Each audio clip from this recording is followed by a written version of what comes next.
The most dangerous metric in a RAG system might be answer quality, because it can look fine while the system is quietly lying in production.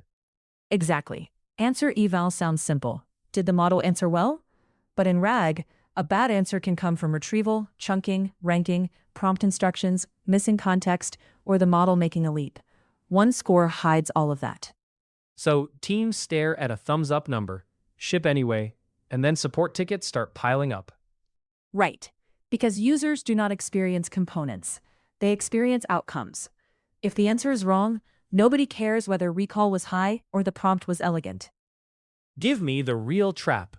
Why is answer eval specifically hard, not just annoying? Because the same user question can have multiple acceptable answers, different levels of completeness, and different evidence paths. A response can be concise and useful, verbose and useless, or factually correct but unsupported by retrieved documents. Let's make that concrete. Say I built an internal HR assistant. An employee asks, "Can I carry over unused vacation into next year?" The bot answers, "Yes, up to 5 days." That might be correct for one country, one contract type, and last year's policy. If retrieval pulled a stale handbook or the wrong region, the answer sounds polished and still creates legal risk. And if I only grade the final sentence, I miss the real bug. Exactly.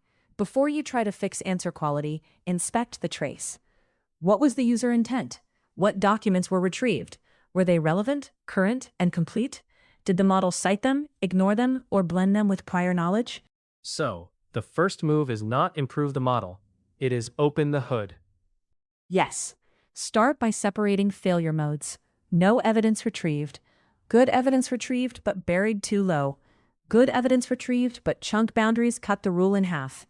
Good evidence present but prompt rewarded fluency over grounding.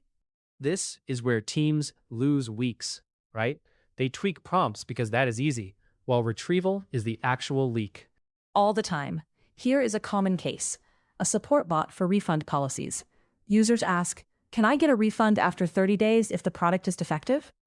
Retrieval finds the generic returns page first, not the warranty exception. The answer says no. Prompt tuning will not save you if the right exception never made it into context. That is a power shift. The team thinks the model is the brain, but ranking decides what reality the model can see. Well put. In RAG, the retriever often decides the winner before generation starts. If your eval only says bad answer, you do not know whether to rewrite embeddings, change chunk size, add metadata filters, or tighten the prompt. What should a programmer inspect first, in order, before trying fixes? First, inspect the query itself. Is the user asking one thing or three? Is there hidden context like region, date, account tier, or product version? Second, inspect the retrieved set, not just top one. Are the right documents present anywhere? Third, inspect document freshness and chunk boundaries. Fourth, inspect whether the answer is actually supported by the retrieved text. I like that because it kills hand-wavy debates. You can point at the pipeline stage. And it keeps you out of metric worship.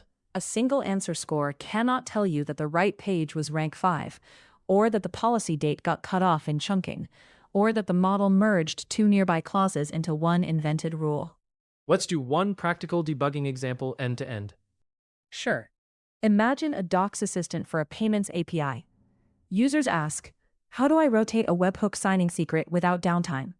The bot replies with steps for creating a new secret, but forgets the overlap period where both old and new signatures must be accepted. Developers follow it. Production webhooks fail, and now your bot caused an outage. Brutal. Where do you look first? Check the retrieved snippets. Maybe the docs page has the overlap rule in a separate section called verification during rotation, and your chunking split it away from the setup steps. Or maybe retrieval favored a quick start over the operational guide. If the evidence is missing, do not touch generation yet. And if the evidence is there, Then inspect the prompt and the answer behavior. Did the model compress away a critical condition? Did it prefer brevity over safety? Did your instructions ask for short answers when the task required caveats? In that case, the fix is answer shaping and grounding. so answer eval gets hard because wrong answer is not one problem. It is a stack of different problems wearing the same mask. Yes, and the cost of guessing wrong is huge. If you misdiagnose retrieval as generation, you burn time. If you misdiagnose stale content as retrieval, you tune rankers while serving outdated policy. The loser is the team, and eventually the user. What changes once a team starts evaluating answers this way? They stop asking, was the answer good? And start asking, was the answer supported, complete for the task, and produced from the right evidence path? That gives you fixes you can actually ship. And it probably changes how you log things too. Absolutely. Save the query, retrieved chunks, document versions, final prompt, and answer together. Without that bundle, answer eval becomes storytelling. With it, debugging becomes engineering. So the headline is, do not grade the vibe of the answer. Audit the chain that created it. Exactly. In RAG, the answer is only the surface. If you want reliability, inspect the evidence path, because polished words are cheap and grounded answers are the real product.